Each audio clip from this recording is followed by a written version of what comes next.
प्रणाम सब गोटे के। जय मिथिला जय मैथिली गीत पर अहाँ सबके विदाई सुनबे छी। सुने जाए जाओ गीत पसंद आवा तो लाइक सब्सक्राइब कर देवे।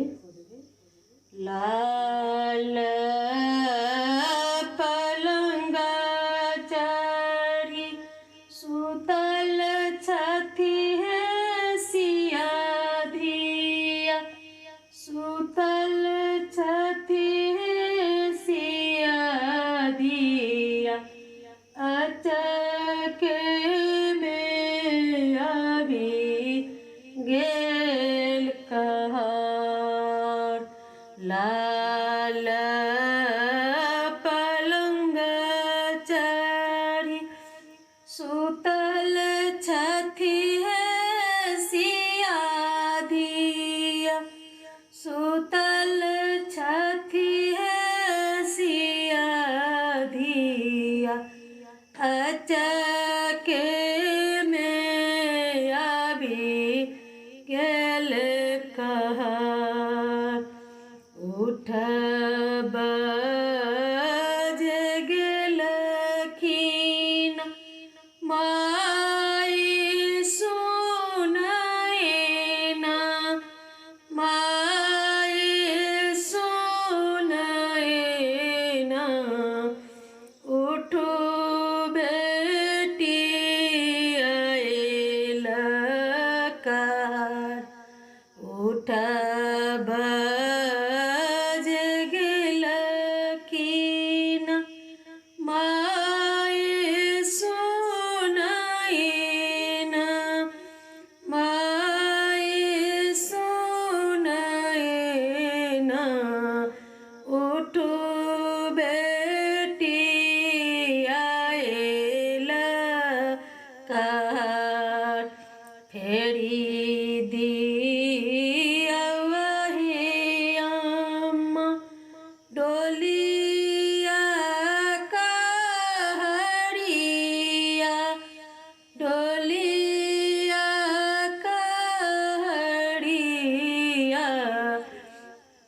हमरो जे खेलै के उमेर। एक बेर फेरलौं सिया गाम केर नौआ, गाम केर नौआ, दोसर बेर फेरलौं कहर। तेसर बेर आही बेटी फेरलून जाइया, फेरलून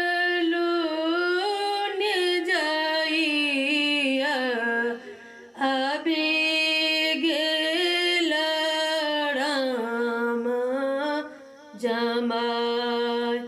तेसर बेर आही बेटी फेरलून जाइया, फेरलून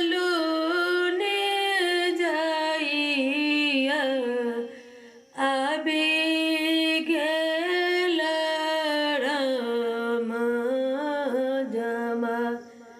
खाए लिया हे धिया, पाकल हे दारिमा फल, पाकल हे दारिमा फल, भोगी लिया बाबा केर राज।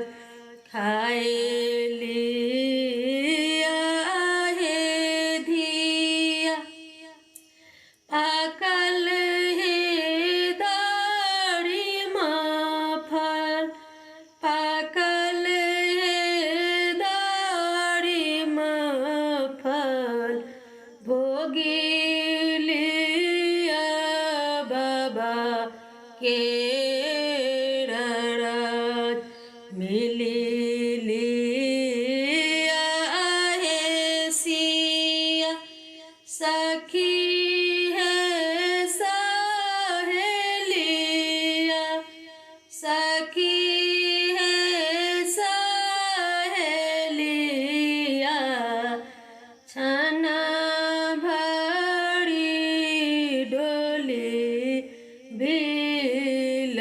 में मिली लिया है सिया, सखी है सहेलिया, सखी है सहेलिया, छन भरी डोली बिल में सुतल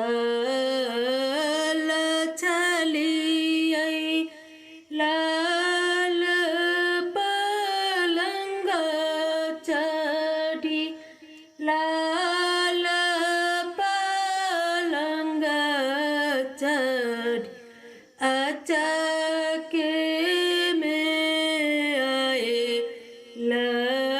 लकहार, अचके